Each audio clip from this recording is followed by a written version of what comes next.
ఓం నమో పురుహూతిక మాత్రే నమ. నిష్కలంకమైన భక్తికి ప్రత్యామ్నాయం లేదు. అనేక సందర్భాల్లో చెప్పుకుంటున్నాను. నా నినాదం కూడా అదే.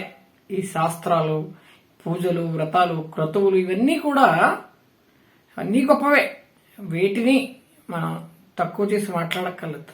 కానీ వీటన్నిటికంటే కూడా నిష్కలంకమైన భక్తి, దానికి ఇవేవి ప్రత్యామ్నాయం కాదు.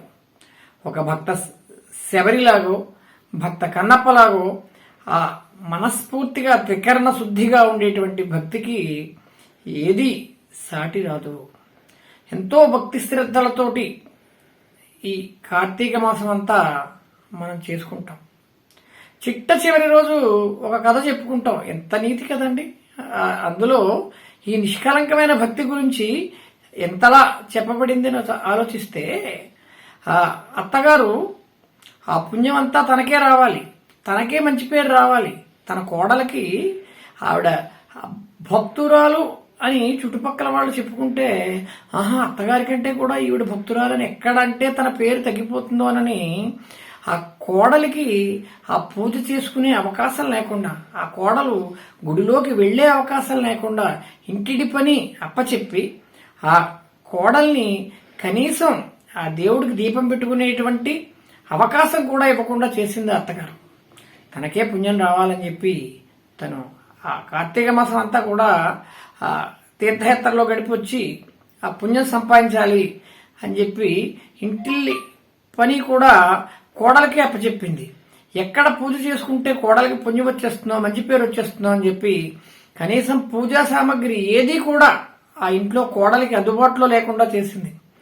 చుట్టుపక్కల వాళ్ళందరికీ చెప్పింది. ఏదైనా ఈవిడికి సంబంధించిన కొంత స్నేహితురాళ్ళు ఉంటారు కదా, ఈ అత్తగారుల బ్యాచ్లో వాళ్ళు, ఎక్కడైనా మా కోడలు నేను లేనప్పుడు పూజ అయినా చేసిందా, దీపం పెట్టిందా, గంట కొట్టిందా, మా ఇంట్లో జాగ్రత్తలు పొగొచ్చిందా అన్నీ చూస్తూ ఉండమని చెప్పి వాళ్ళనందరినీ కూడా అబ్జర్వర్స్ కింద పెట్టింది.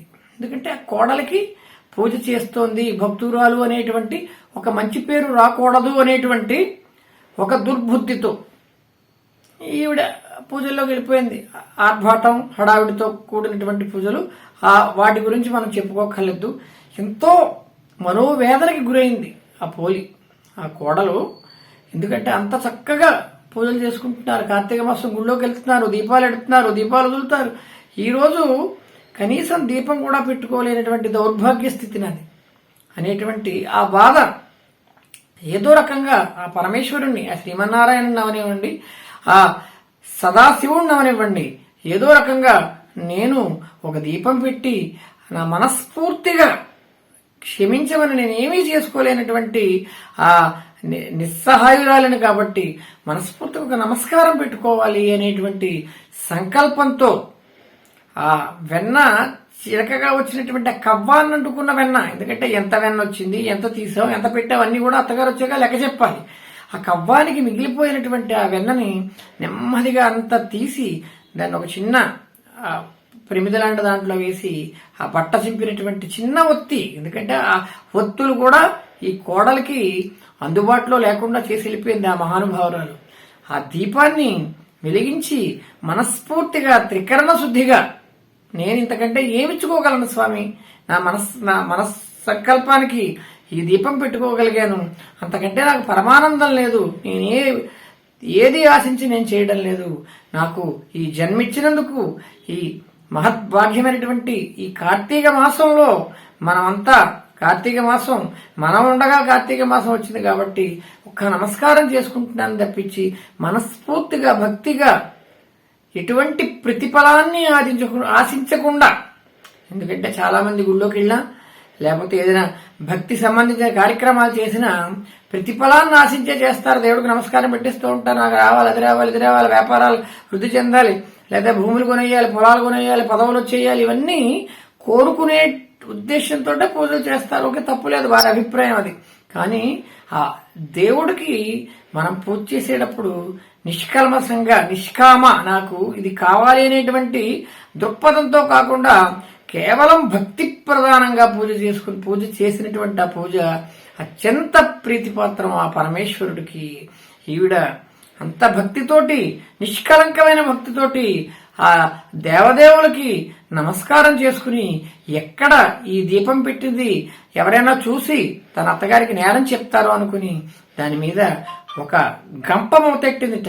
ఆ గంప మూత పెడితే ఆ గంపలోంచి ఆ జ్యోతి సహస్ర జ్యోతులుగా అనేక కన్నాలతో ఉంటుంది. ఆ తాటాకు బుట్ట లేకపోతే ఆ తడికి కర్రలతో చేసినటువంటి బుట్ట, ఆ బుట్టలోంచి అనేక దీపాలు, నెలకు ఒకరోజు పెడితే 30 దీపాలు అవుతాయేమో, 300 దీపాలుగా విరాజిల్లి ఆ పరమేశ్వరుడు, ఆ శ్రీమన్నారాయణుడు ఈమె భక్తికి పరవశించిపోయాడు. ఆయన ఇంత భక్తురాలు, నిష్కలంకమైన భక్తి, ఏ అవకాశం లేకపోయినా ఎవరు చూశారు, నన్ను గమనించారు, నన్ను చూస్తున్నారా లేదా అని ఆర్భాటంగా చేస్తారు ఈ రోజుల్లో. చూడకుండానే, అందరూ చూడకుండానే మనస్ఫూర్తిగా ఎప్పుడైతే ఈవిడ ఆ దేవదేవుడికి ఆ దీపం పెట్టి నమస్కారం చేసుకుందో ఆ భక్తినికి ప్రత్యామ్నాయం ఏముందండి?